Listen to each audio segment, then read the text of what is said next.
जय मसीह की साथियों। परमेश्वर का अनुग्रह एवं दया आप तमाम वीडियो देखने वालों पर होती रहे, यीशु मसीह के नाम में आमीन। साथियों, हमारा आज का विषय एक सच्ची घटना पर आधारित है, जो कि भारत के एक हिस्से में 16 नवंबर 2018 को घटित हुई। इस दिन ऐसा क्या हुआ? आखिर क्यों परमेश्वर का सुसमाचार सुनाने गए इस 27 साल के लड़के पर आदिवासियों ने तीरों की बौछार कर दी और मार डाला? ये आदिवासी प्रजाति सभ्यता से कोसों दूर है। ये जंगली लोग बहुत ही आक्रामक और खतरनाक हैं। ये इतने पीछे हैं कि अभी तक ये आग जलाना तक नहीं जानते। खेती भी इन्हें नहीं करनी आती। ये हम जैसे नहीं हैं, हमसे बहुत अलग। इनकी क्या भाषा है कोई नहीं जानता, ये खुद भी नहीं जानते। और जॉन एलन चाओ ऐसी एक जनजाति को सुसमाचार सुनाने को निकल पड़ा और कभी वापस नहीं आया। हम पूरी बात विस्तार से समझते हैं, आप वीडियो में बने रहें। ये कहानी एक 27 साल के नौजवान की है जिसका नाम जॉन एलन चाओ है, जो कि अमेरिका का नागरिक था।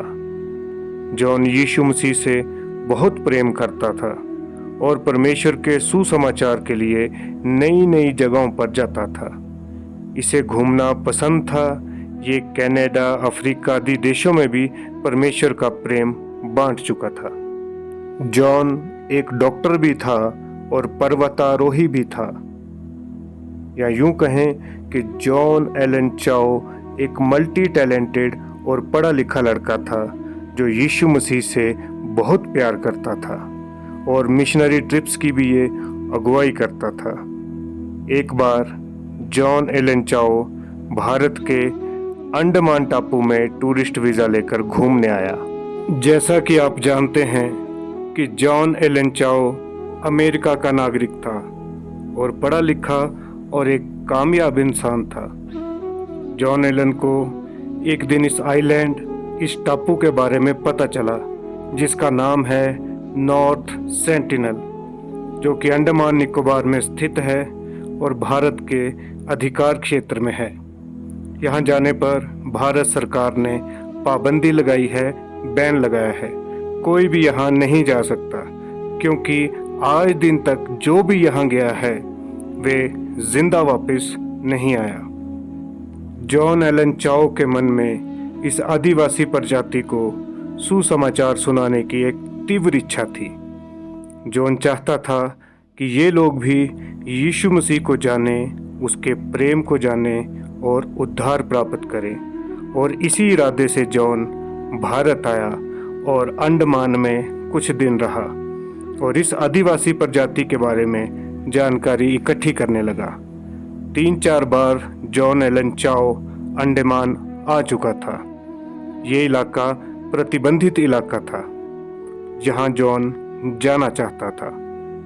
जॉन एलन भारतीय नेवी से बचते बचाते वहां पहुंचना चाहता था और जॉन एलन चाओ ने कुछ मछुआरों को पैसे देकर कहा कि वे उसे नॉर्थ सेंटिनल टापू के पास उतार दें। जॉन अपने साथ अपनी छोटी कश्ती भी ले गया और कुछ ज़रूरी सामान जैसे सूखी मछली, safety pins, first aid kit, football और जॉन के साथ थी उसकी बाइबल।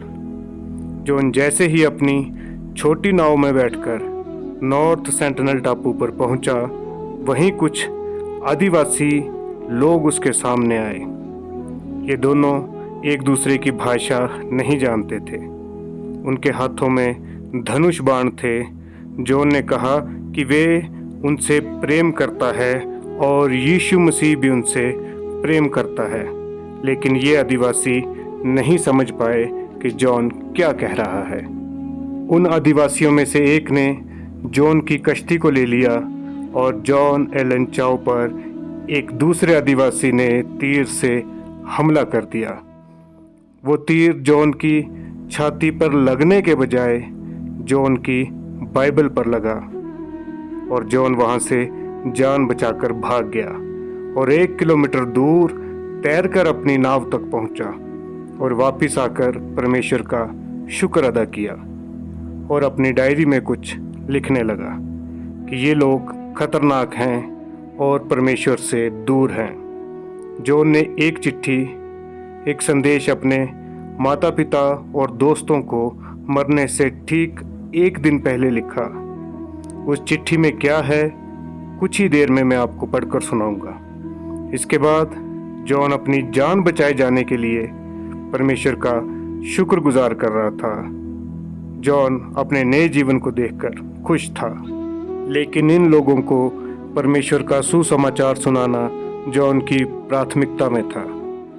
जॉन एलन ने अपनी जान का जोखिम उठाकर अपनी जान की परवाह किए बगैर एक बार फिर नॉर्थ सेंटिनल टापू में जाने का फैसला किया। सुबह सुबह का समय था। जॉन जैसे ही एक बार फिर नॉर्थ सेंटिनल आइलैंड में पहुंचा तो वे जंगली आदिवासी प्रजाति के लोग उसे समझ नहीं पाए और जॉन एलन चाओ पर तीरों की बौछार कर दी और जॉन एलन चाओ ने अपने आखिरी सांस उस टापू में लिए और इस आदिवासी प्रजाति ने जॉन को मौत के घाट उतार दिया और इस युवा मिशनरी, इस यीशु मसीह के प्रेमी की सेवा समाप्त हुई। जॉन एलन चाओ के शव को इन आदिवासियों ने रेत में गाड़ दिया और जो मछुआरे जॉन को छोड़ने गए थे उन्होंने ही जॉन की मौत की पुष्टि की। जैसा कि यूहन्ना की किताब अध्याय 12 और 24 वचन में लिखा है कि मैं तुमसे सच सच कहता हूँ, जब तक गेहूं का दाना भूमि में पड़कर मर नहीं जाता अकेला रहता है, परंतु जब वे मर जाता है तो बहुत फल लाता है। साथियों, एक मसीही का लहू बीज के समान होता है जो एक दिन ज़रूर फल लाता है। इस प्रजाति के लिए और इनके अनंत काल के जीवन के लिए जॉन का लहू ज़रूर एक दिन फल लाएगा और ये आदिवासी प्रजाति परमेश्वर के प्रेम को जानेगी, परमेश्वर की दया से ये महरूम नहीं रहेगी, ऐसा मैं विश्वास करता हूँ। साथियों, जॉन एलन परमेश्वर का इतना प्रेमी था जिसने अपने प्राणों को भी प्रिय न जाना और परमेश्वर के लिए अपने प्राणों का बलिदान किया। जॉन की डायरी में जो संदेश उसने लिखा था, आइए मैं आपको पढ़कर सुनाता हूँ। आप लोग सोच रहे होंगे कि मेरा दिमाग ठिकाने नहीं है, जो मैं इस क्रूर और खतरनाक आदिवासी प्रजाति को यीशु मसीह का सुसमाचार सुनाने जा रहा हूँ। लेकिन यीशु मसीह का सुसमाचार सुनाने के लिए मैं अपनी जान का जोखिम उठाने को तैयार हूँ। अगर ये आदिवासी लोग मुझे मार देते हैं तो कोई भी इन पर गुस्सा ना हो। परमेश्वर से प्रेम करते रहना और अपना जीवन परमेश्वर की आज्ञाओं पर जीना और अपनी बुलाहट को ज़रूर पूरी करना। मैं आप लोगों से फिर मिलूँगा जब आप भी ये जीवन पार कर लेंगे। इन लोगों का अर्थात इन आदिवासियों का जीवन कोई मामूली बात नहीं है। ये इनके अनंत काल के जीवन का सवाल है। मैं इंतज़ार नहीं कर सकता, मैं देखना चाहता हूँ इन लोगों को यीशु के सिंहासन के इर्द गिर्द अपनी भाषा में यीशु मसीह की आराधना करते हुए, जैसा कि प्रकाशित वाक्य अध्याय 7 और उसके 9 और 10 वचन में लिखा है। मैं प्रार्थना करता हूँ कि आप में से कोई भी इस संसार को यीशु मसीह से अधिक प्रेम ना करे, अर्थात संसार से इतना भी प्रेम ना करे वरन यीशु मसीह से प्रेम करें। साथियों, यही असली सेवा है कि हम समय असमय तैयार रहें और परमेश्वर के लिए हर जोखिम उठाने के लिए हमारे मन तैयार हों। आज के मसीही कैसे हैं आप सभी जानते हैं।